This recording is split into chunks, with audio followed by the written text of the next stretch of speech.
Everyone, welcome back to my channel টুম্পাদের lifestyle and cooking.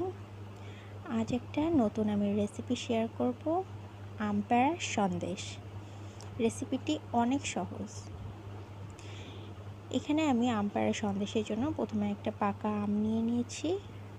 এটাকে এখন কেটে নেব।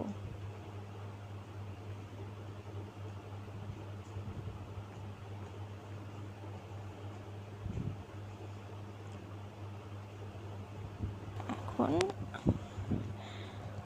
আমের টুকরোগুলো আমি সুন্দর করে এভাবে কেটে নিচ্ছি।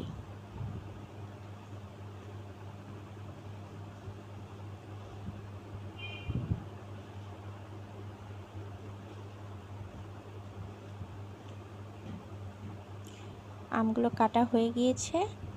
এখন আমি আমটাকে একটু সাইডে রেখে আমি এখানে দুধটাকে তৈরি করে নেব। এখানে আমি কুসুম গরম লিকুইড দুধ নিয়ে নিয়েছি, আর সাথে এখানে আমি গুঁড়া দুধ মিক্সড করে দেব। এখন একটা চামচ দিয়ে ভালো করে মিক্সড করে নিতে হবে, যেন কোনো দানা না থাকে।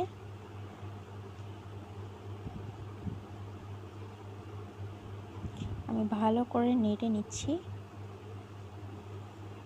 এর মধ্যে আমি এখন জাফরান মিক্সড করে দেব। জাফরান দেওয়াতে কালারটা অনেক সুন্দর আসবে।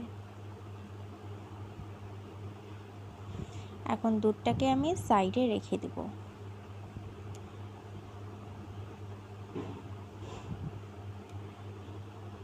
আর এখানে যে আমি আমগুলো কেটে রেখেছি ওগুলো এখন ব্লেন্ডারে আমি ব্লেন্ড করতে দেব, যাতে করে একটা সুন্দর একটা মিক্সচার তৈরি হয়।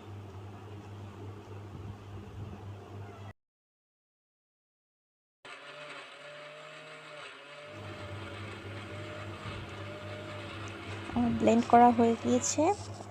একটা চুলায় প্যান বসিয়ে দিয়েছি, ওখানে আমি আমের পাল্পগুলো দিয়ে দিচ্ছি। আর সাথে এখানে আমি খোয়া ক্ষীর গ্রেট করে রেখেছি, খোয়া ক্ষীর দিয়ে দিচ্ছি। এটা অপশনাল, যাদের বাসায় নেই তারা এটা স্কিপ করতে পারেন। এখন ভালো করে নেড়ে নিতে হবে।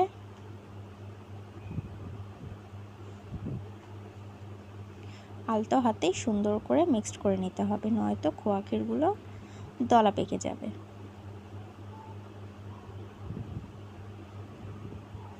এখানে মিক্সড করা হয়ে গিয়েছে। খোয়া ক্ষীরগুলো সুন্দর করে আমি মিক্সড করে নিয়েছি। দেখুন বল করতে শুরু করেছে। এই পর্যায়ে এখানে জাফরান গোলানো আমি দুধটা দিয়ে দিচ্ছি।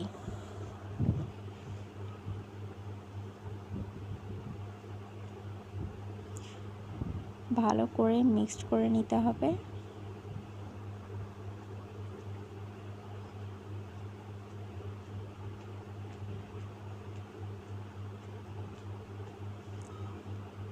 এইভাবে মিক্সড করার পর বল করতে শুরু করেছে। দেখুন ঠিক এরকম হয়ে এসেছে। এখানে আমি 2 চামচ ঘি দিয়ে দিচ্ছি।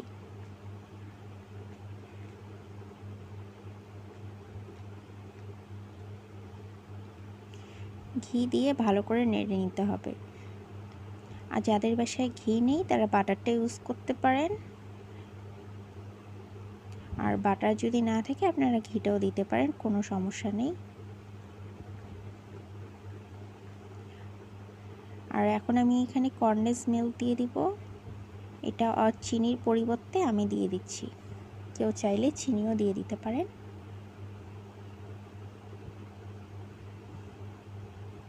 সুন্দর করে মিডিয়াম আঁচে ভালো করে নেড়ে পাল্পটা ঘন করে নিতে হবে।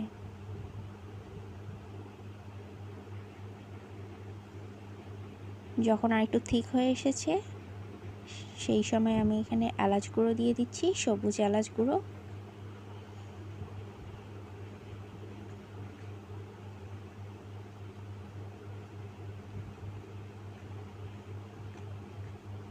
দেখুন কতটা ঘন হয়ে আঠালো হয়ে এসেছে। আর কিছুক্ষণ এভাবে নেড়ে নিতে হবে যাতে তলায় লেগে না যায়। দেখুন এটা আমার অলরেডি হয়ে গিয়েছে।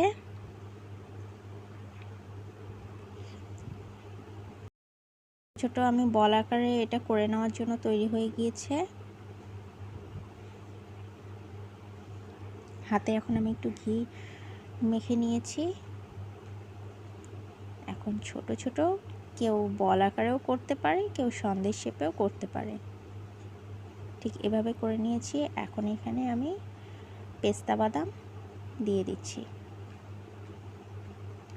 ডেকোরেশনের জন্য যে যার খুশি মতো যা কিছু অ্যাড করে দিতে পারে। দেখুন তৈরি হয়ে গেল খুব সহজ এবং সুস্বাদু আম পেড়া সন্দেশ বা লাড্ডু।